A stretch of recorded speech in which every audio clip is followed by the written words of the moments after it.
All right, hi everyone. I'm here today with John Baldino. We are doing the latest 360 Insight HR Tech Chat. John is the president of Humareso. He is it's the global human resources consulting firm, and they offer a broad range of services. You can find John speaking at a variety of HR and tech events. He is a real leader in the field. And John, great to have you. And if you Thanks, don't Dale. mind I'm telling glad to the be people, here. yeah, if you don't mind telling people a little bit about yourself, anything I may have Sure. missed. So I've been in the HR field for well over 30 years and have had a lot of fun being involved in HR. It's been about a dozen years, actually, since I started Humareso. So went out on my own then and been involved in corporate and nonprofit HR and leadership before. And just thought it was time to start my own thing again about a dozen years ago, and thankfully it's gone pretty well. I am originally from Philadelphia and have taken up residence in Florida over the past few years. And so that's been a good time. And yeah, we're doing fun stuff at Humareso in terms of all the HR work that we're involved with. Nice. And I'm sorry if I may have misspoken on the name. I've No never heard worries. it. It's been a couple of weeks since I heard you say it out loud. Uh, but yeah, I think people would be really interested to hear what you have to say, kind of about the subjects that you talk about all the time. Just because I feel like they are changing, kind of year by year, if not even month by month. Kind of definitely not in the period of like the calmest waters right now in terms of what you deal with. And in 2024, I feel like we've even seen kind of we've seen some consistent trends, but as we're kind of into the center of the year right now, I think things are starting to, 24, the picture of what 2024 is in our industry is forming to be a bit more, it's becoming a bit more clear. For you, given that you talk to so many people, you speak at so many events, what is the kind of the lay of the land from your perspective right now in 2024? It's interesting that you're phrasing it the way that you are. It's been probably for more organizations than perhaps we realize. Um, First quarter was not super great for a lot of industries. I think we were hoping it would be because I know that coming towards the end, Q4 of 2023, it was tougher, right? There was this sort of pseudo recessionary thing going on between Q3, Q4 of last year, and I think coming into the new year, we were hopeful that there were going to be some changes in that. I don't know that it's really swung as far as people needed it to or organizations needed it to. And so we're still in the midst of layoffs, right? Reductions in force for certain organizations. I just worked with a client who is this morning, actually just worked with them, and they're laying off about 20% of their workforce. And so significant numbers, right, that are still happening in some places. And part of that, I think, is because of cost. I think inflation has continued to be a difficulty. And so while people ask for more money, compensation has continued to be a huge liability for a lot of organizations. And what I mean by liability is the pace of change in compensation is outpacing what they can charge for services and who's keeping service or product up. And I think you're seeing this a lot in HR tech as an example. Um, and then I would say, kind of when I look at this year, again, to what you brought up, I think there's still hesitancy in sort of the socio-political climate of things at the moment, and what will that do? We're a global market. Most organizations are global, whether they want to be or not, right? You're still having you may not be selling in Belgium or in Japan, but there's still something that's happening in terms of how small the world is from a communication and media standpoint that influences organizations in, Wisconsin as well as in Germany, right? There's still things that are real there. And pepper all that in with good old fashioned human resources compliance and keeping up with all the legislation and changes that are there. It's a robust time, quite honestly. And yeah, it definitely sounds like there's no shortage of kind of fires to put out right now for people. Yeah. And in with the, I like how you put it, kind of the rate of change, the frequency of change within compensation is making it hard or impossible for organizations to keep up. Yeah. So are organizations doing anything else in instead of compensation, offering Mm, some maybe non-monetary benefits or something like that, or is it just yeah. strictly cash people want? It's well, people want cash. Cash is king still, right? So the ask is still there. And I think it's this crazy tension between needing people for the variety of roles that are open, right? So still we're trending at a close to 9 million open roles, close to. It's falling, but close to nine. And about 6.2 million people on unemployment. So even if it were just for open jobs with those seeking work, we don't have enough people to cover all the open jobs, which is why, I'll use the dreaded AI, right? Like that everybody's talking about. Well, that's part of the reason why we have to be thoughtful around machine learning and generative AI and those areas, because we are going to need repetitive task related work done by someone other than people. We're just going to.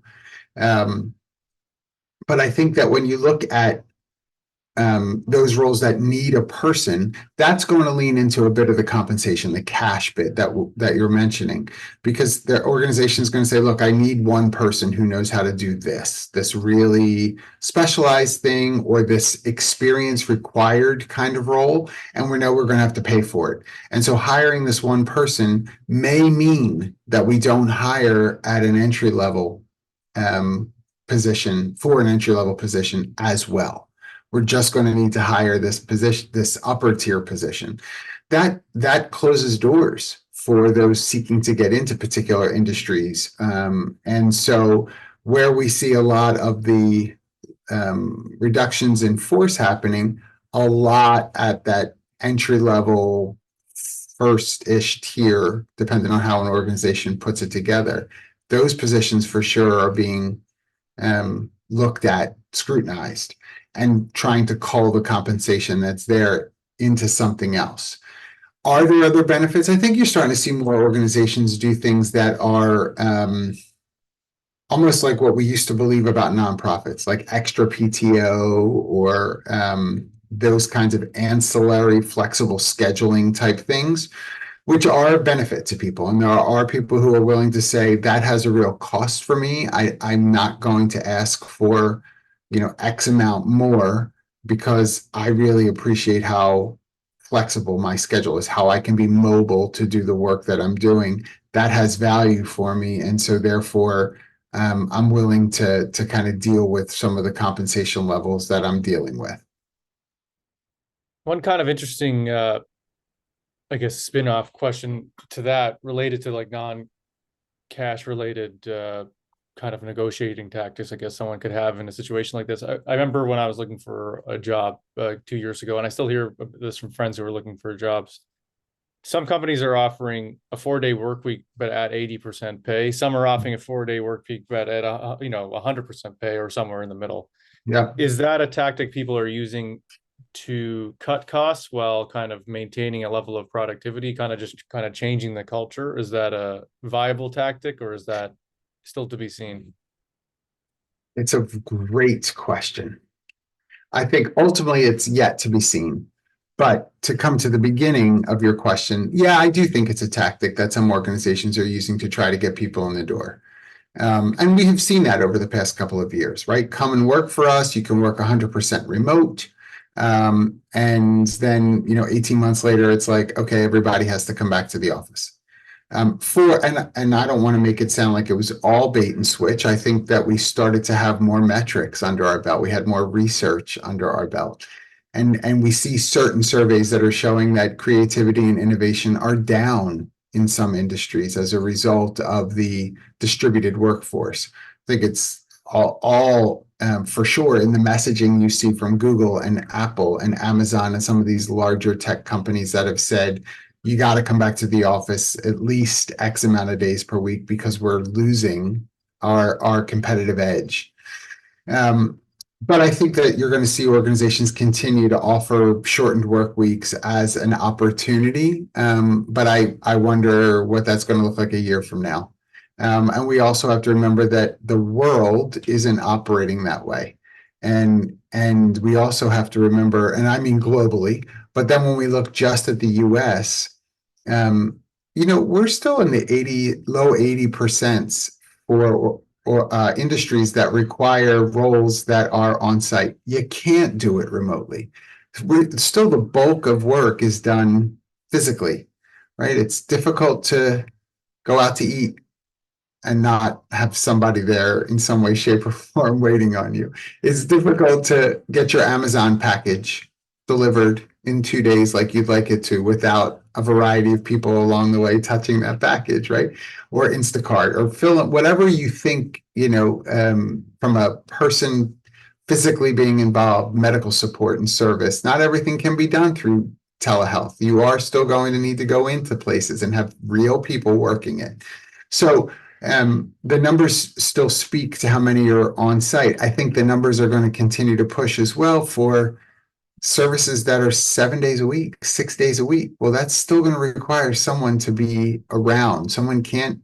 You can't have an entire company work 4 days a week for a 7 day a week operation. That's going to tax people after a while, and have very bare bones staffing. And we see that already, right? You go into some restaurants, I don't know if you have, I have, where you go into a restaurant and you see a bunch of empty tables and you're like, well, why is there a wait? Look at all these empty tables. We don't have enough staff to work it. We've had to spread them out throughout the week so we can at least have some coverage throughout the week. Don't let the open tables fool you. We don't have enough people to be servers at those stations. So that's why there's a wait. Yeah, and like you're saying, and are most of these, these positions, these 9 million positions that are still open, are they primarily not in white collar jobs? They're primarily in service industry jobs They still? lean a little bit into service industry. They're not white collar, but yeah, you're right. There's more blue collar, various kinds of service industry, hospitality, warehouse, distribution, manufacturing roles, med tech. We're still short in those areas as well. Various administrative roles too. And because it's hard. I mean, we see what's happening right now with um, hospitality, with fast food.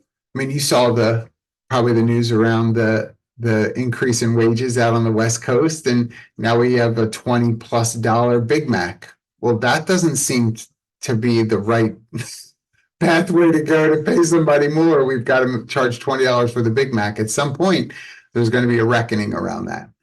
Yeah. As a former 14-year-old McDonald's grill guy, I would say that probably the fewer the Big Macs people eat, probably the better. Because Well, a I 14-year-old me was cooking them at one point. uh, But I'm sure they were uh great. I'm sure they oh were yeah, yeah, yeah. They were the highest quality on the Eastern Seaboard. But switching courses a little bit, Mhm. in terms of looking at white collar jobs, I've heard that some companies are focusing more on what the talent they already have, kind of looking internally, growing internally, kind of doing the, I guess you could say, old school approach of actually like investing in their employees for the 10, 20, I don't know, maybe even 30-year period of their career. Yeah. Um, is that actually true? Are you really seeing more of that, or is that just kind of something that's kind of being tested given this market situation? Because obviously the fruits of their labor will take, a generation to actually occur. Well, I'm going to say yes and no, which is such a terrible HR answer, but yes and no. And I'll tell you why. I think that there is truth to the fact that there is either upskilling or reskilling being done with existing personnel within organizations. But I think that that's being done out of necessity. We have these gaps. We need to train people in very tactical skills that need to be applied right away. So are they adding to a skill set for a current employee? Absolutely. Is it going some skills necessarily that are going to kind of set their career on fire? Maybe not, um, because we know that L&D, learning and development, support personnel, software, all of those purchases are down. And so if it's really a matter of investment in the upskilling of an individual, how are we doing so without various support tools and personnel to do so? It's because a lot of what's being done is kind of taking people from one vertical maybe into another within an organization and cross-training them in something so we can get things done. There are organizations, and I'm not saying that this is happening in the majority of time, but there are organizations that are even splitting up work divisionally between for one person. So someone may work 3 days a week in one area and 2 days in a different one, because their skill sets can be applied differently. The output is very different, but their skills can be applied differently because we just don't have enough people to handle it. And so you're having work sort of parsed in how it's getting done with one individual handling both sides of that. And I guess, and this is just a hypothetical, but could the hypothetical solution to that, going back to the 4-day work week, could it be that one job that person is doing, two different ways, just be split up between two people and the compensation remains, at 80% of what it would be, but then two people are employed? Or is that just is diluting the workforce, or I guess not workforce, but roles like that not feasible at a grander scale? Yeah, man, these are good philosophical questions, right? So I think we are diluting roles for sure. I think because we are so worried about having the personnel necessary to handle the work that has to get done, we see job descriptions being chopped up. And so paying people titled a particular role that 5 years ago titled the same, that had more duties and responsibilities. That's on one side of the equation when you're talking about an abbreviated work week. If you're going to do a 32-hour work week, you're going to have to make some of those cuts and changes because you can't get everything done. On the other side, I know there are people who will be listening thinking, well, that's not true for me. I'm the person who has taken on 2 jobs because they've, had a reduction in force. And so I've been asked to take on more work with very little pay increase, if any. And I feel stressed because I am doing all of this work. Those individuals, quite frankly, are the ones that I think need our attention because they are more empowered to walk out the door to find another opportunity where they won't have to straddle 2 jobs in order to make things work. I think sometimes organizations still, even when they're enterprise-sized organizations, I think that there are still organizations that think that they are a 10-person team total, and try to operate as a small business when you can't. I understand when you have 5 people working for a startup, everybody's hands are in everything. People are working 2 and 3 jobs, but what's required of those 2 and 3 jobs might be a lot less than once they hit 200 or 300 employees, right? That there's that much more work happening. So I would say that I don't know that the reduced work week is going to help us long term if it continues to mean we've got to parse out duties and responsibilities. Who is going to handle those things that are being removed? I think you're still in the same spot. That's interesting. It's an interesting way to put it. And yeah, it seems like there's no easy answer to this, which is true, which is definitely true. But kind of looking at talent, in not in the hypothetical, but in the real world right now, Right. for you, as of April 22nd, the day of this recording, what do you think is the best way to, on average, to manage talent today? I think, some of it is really the basics, right? Communication. You have to be able to have good conversations with your team. And that means managers need to be taught how to have good conversations. We are still struggling with supervisory roles not being equipped to have healthy communication. And I don't necessarily mean that they are innately non-communicative. I mean wisely communicative. How much should I tell? What are the ways that I can be proactive with my people without coming across as if I'm promising something more than I should? How do I help people to feel that their contribution matters? What's the right way to put that? How do I use language that doesn't make it sound like I'm guaranteeing something? Those are things to be taught. If you have a supervisor whose first time, and they've had this job for 6 months, they were promoted from within, why do we think that they know how to do all of those things? I think it's foolish for us. So that kind of communication training and support, employees appreciate, teams appreciate, even when the news isn't good.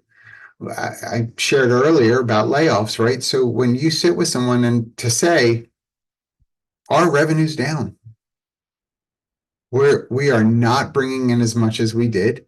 We're down about 40%. We're down about 20%, whatever the number is. And as a result, we have to curtail expenses. We're looking at areas of software. We're looking at areas of ancillary spend. And we also need to look at our labor costs. That brings us to today. And unfortunately, you're one of the people who is wrapped up in that reduction in force in order to deal with some of the labor cuts that we have to make. It's not great news, but at least it's honest and it is based on facts. Those kinds of things I don't think we should lose, right? We really want to treat people as peers and adults. The other thing I would say is we've got to be wise about technology and use it and use it. The more that we put up roadblocks to technology, I think the sillier we look. I have organizations, for instance, who just insist on putting things on a spreadsheet because they're used to putting things on a spreadsheet, even though they have a robust HRIS payroll type system. Why are you putting things on a spreadsheet to then put into a system? It just start in the system. Well. And I think at some point, employees are going to review this and say, this seems really cumbersome. This must be how we do a lot of things, really cumbersomely. We can't keep existing like this. We've got to get better with tech. I don't belong here because I am adept at tech. And if they're not, this may not be the right environment for me. Culturally, that delivers a message as well. More than just compliance, it delivers a message culturally. I think we need to take a look at technology as well and not be afraid. And what would you recommend to leaders to kind of cultivate a environment like that where, the shiny new object isn't scary and it can be used as a tool and not necessarily as something that's going to come and, either replace you or make your life more complicated? Or is that just hinge on, is the technology good or not? Or is it too complicated? Well, I mean, I think you said a great question. Is the technology good or not? I think we have a lot of complacency when it comes to specifically HR technology.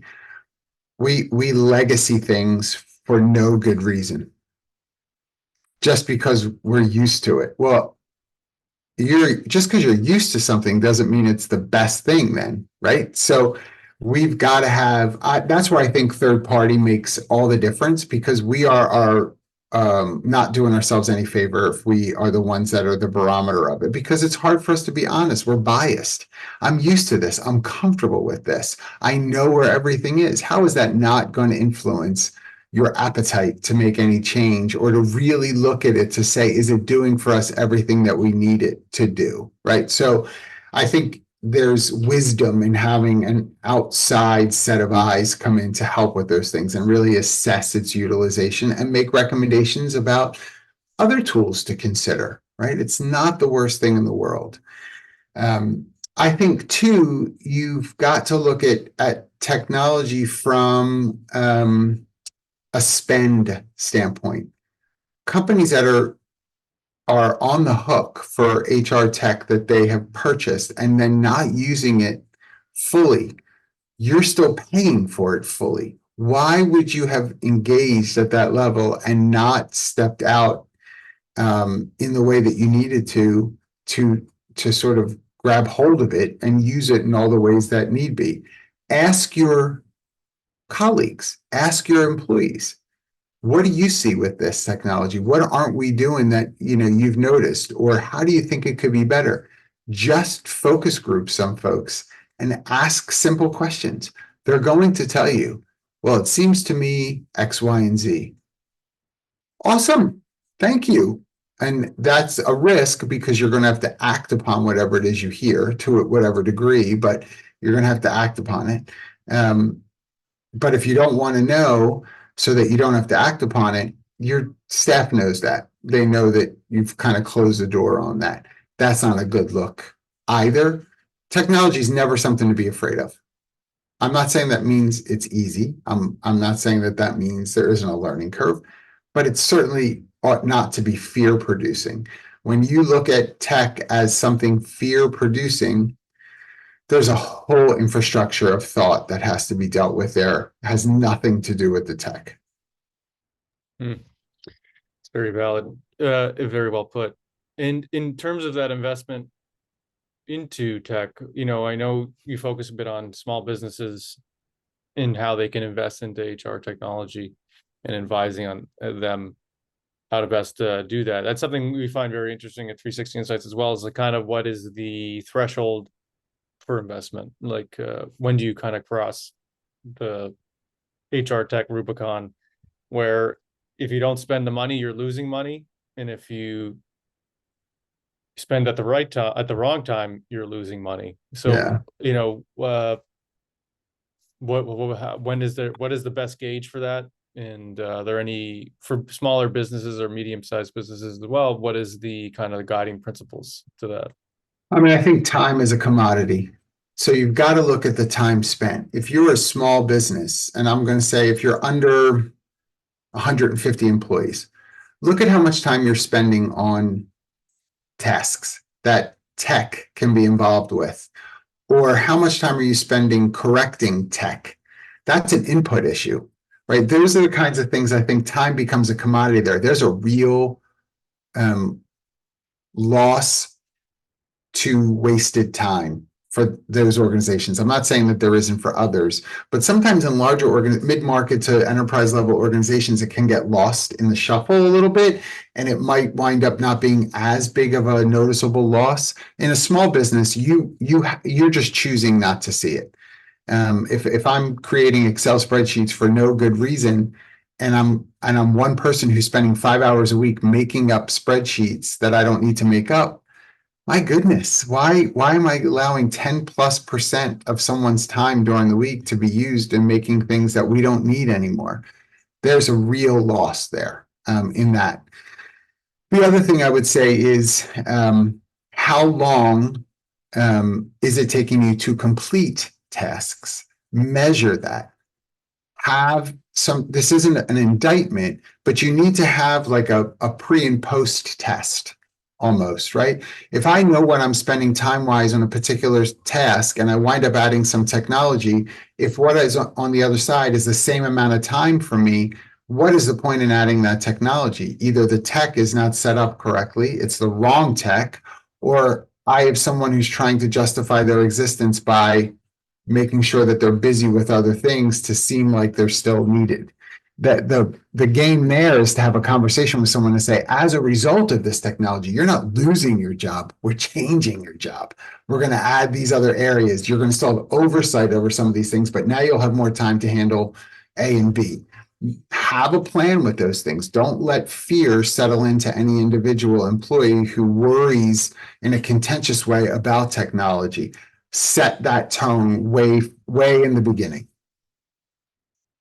And as just to play devil's advocate for a second. So let's say Sure. I'm a small business owner and I take your, I'm hesitant to take your approach because, I have measured the tasks, but, the initial investment alone into the technology is going to be such a risk that even if it doesn't work, I'm losing money.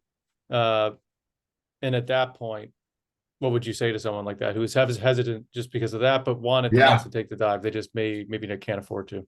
Yeah. So can't afford to is a real reality. It just is.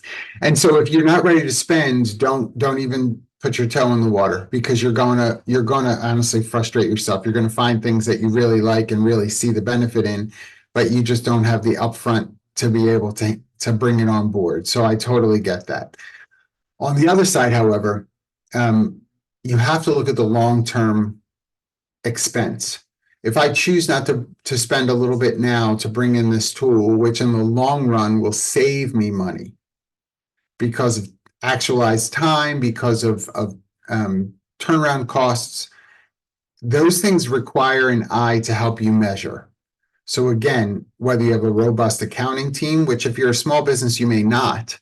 So how are you getting some sort of financial metrics around those things, and what's it based on? I think that you'll find by doing that kind of work, you can maybe take the risk a little bit better to say, okay, in 20 months, we've not only made up the money that we spent on this particular software.